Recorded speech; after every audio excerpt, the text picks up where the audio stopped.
welcome to today's review. Before we get too far along with this one, I want to kick it off with a bit of a special clip from What If, one of the last performances Chadwick Boseman gave before he passed. Very touching moment here that really just struck me when I watched the episode, and I really want to share that. Last year, Mr. Stark asked me to join the Avengers. I turned him down, and now they're all gone. And I'm still here. In my culture, death is not the end. They are still with us, as long as we do not forget them. We lost a lot when we lost Chadwick Boseman, and I think that's what this movie that we're going to talk about today remembers and notes perfectly. Let me run it by you. Today we're going to review Black Panther Wakanda Forever. Now, Black Panther Wakanda Forever is the sequel to the 2018 film Black Panther. It is also the 30th film in the Marvel Cinematic Universe, which is crazy to me because I still remember young kid going to see the first Iron Man and Thor movie back in the day. So to now be at this point and to be thinking about seeing Namor on the big screen, when it just seemed like an impossible thing, seeing something like the Guardians of the Galaxy on the big screen all those years ago. It's crazy to me to see how far we've come. Now, in Black Panther Wakanda Forever, one of the big aspects of this film, something that we were never going to be able to pass over lightly because it matters so much, is the original star of Black Panther, the man who played T'Challa, Chadwick Boseman. He passed quite unexpectedly. It was a really tragic moment for, I feel, the industry as a whole, and the mark that he left on the world in that role of Black Panther.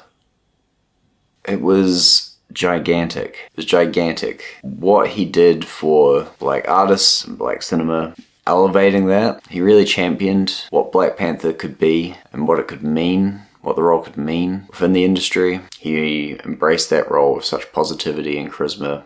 The film notes the mark and impact that he left on the world, the cultural footprint of Chadwick Boseman. Not just that, but also the real heart that he had and the spirit of that still kind of lingers on. This film starts and ends bearing him in mind, and the grief and the loss that we feel of him being gone, it's just there throughout the piece. And it's so strikingly written. I've not seen a blockbuster that really also has such emotional weight to it like this in a little while. I was really impressed. On the other side of that, the film is quite a political thriller. It was almost like watching what they did with Captain America the Winter Soldier. Captain America the Winter Soldier is such a huge step up from the first Captain America film, and it becomes this really intriguing thriller. Black Panther 2 was almost like a political thriller in some ways. We got to see the kingdom of Wakanda go up against the people of Talokan, and how those respective kingdoms worked politically within the greater world. You get to see these leaders of powerful nations battle it out and talk over these like driving political points throughout. There's so much world building within this piece, and it was deeply fascinating the whole way through. I thought the way they constructed things in this film was far more fascinating than what we got from the construction of even Wakanda in the first Black Panther film. It was such an elevation to me of what the potential for these films can be. And alongside that, you get incredible character development across a range of the cast, but particularly with our lead performer, Letitia Wright as Shuri. Her arc in this movie and her inability to kind of properly grieve the loss of her brother in the film, seeing her get to still be that comedic hero that we got in the first film, but also have a more straight-cut serious edge where she is battling feelings of needing vengeance, of personal rage, with this heavy sense of responsibility. It is such a powerful performance. I couldn't imagine anyone trying to step up and fill those shoes that Chadwick Boseman left, and she doesn't do that, but she does step into the role of protagonist perfectly. This is her film. Likewise, they gave Angela Bassett so much more to do in this film, and she is close on the heels of Letitia Wright. Just seeing the power and the raw emotion that can just come from Bassett is stunning. Danai Gurira comes back as Okoye, and her wry humor is great, but also her like this real imperious sense of duty that leads to really great action scenes, but also interesting moments of conflict that I did not expect going into this movie. One of the most powerful scenes in the movie is between Bassett and Guerrero, and I won't spoil that, but it is worth the price of admission. Winston Duke as M'Baku is still hilarious. I just got to see him riff a lot more in this film. It's not in a way that undercuts anything. His character is so unique to the Black Panther films, and he has always been a scene stealer, so it's great to see him still embody that. There's a few newcomers in this film as well. You get Tenoch Huerta as Namor, and seeing this kind of king of Talokan, this powerful superhuman that we've never seen before. He has a real gentle presence, a quiet charisma when you first get to know him, but gosh, can his rage just simmer and boil over. You feel quite threatened by him when he's in a scene, and he doesn't have to do much to do that. He just knows how to guide himself for a scene to get to the point where you go, oh, okay, he's actually about to snap here. Dominique Thorne is also one of the newcomers in this film. She's playing Riri Williams, or her superhero persona Ironheart. In the future, she's going to be getting her own Disney Plus show, so that's something to be looking forward to. And this film gave us a good sampling of what she's going to be. She's quite a grounded character. She doesn't take as easily to this big picture world of superheroes. She's very quick with going, no, I don't want to be in this situation. You've brought all this trouble to me. I don't want this. Back off. Her dialogue and her line delivery is so quick-witted and fiery that it is going to be really fun when we swing around to seeing Dominique Thorne take the lead in Ironheart. Also, Ludwig Göransson's score for this movie is exceptional. The Dora Milaje theme that kicks the film off just goes bonkers. It goes absolutely wild.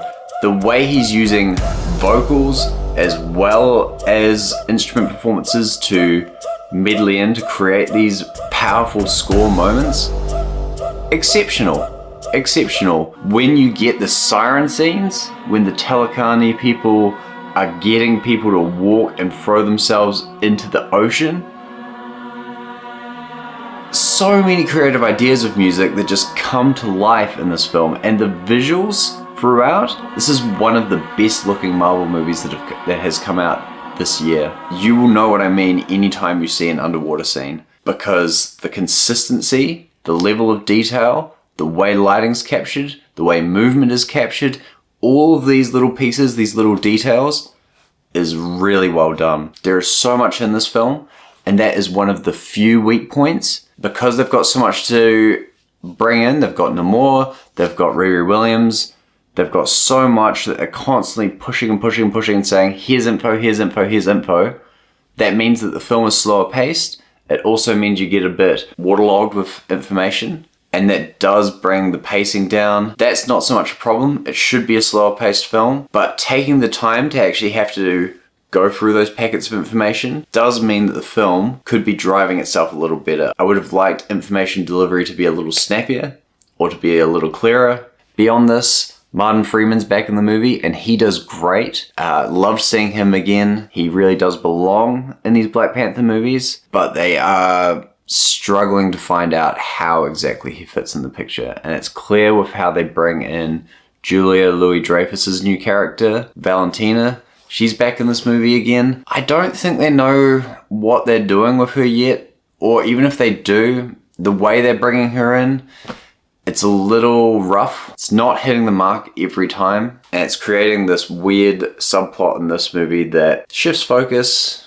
when we don't need focus shifted. We're already dealing with so much information being delivered and so many new things being introduced that we don't need subplot E over here talking about the Americans and their spy information network. The post-credit scene in Black Panther Wakanda Forever is one of the weaker post-credit scenes I've seen in a Marvel movie in a while. I think it's going to be one that you're either going to love or you're going to not really agree with. I'm sitting on the latter personally, but I think you should definitely make your own mind up with that, because when it comes down to it, Black Panther Wakanda Forever is to buy for. Yep. One of my favourite Marvel movies this year. One of the best blockbusters I've seen too. Easily an 8 out of 10.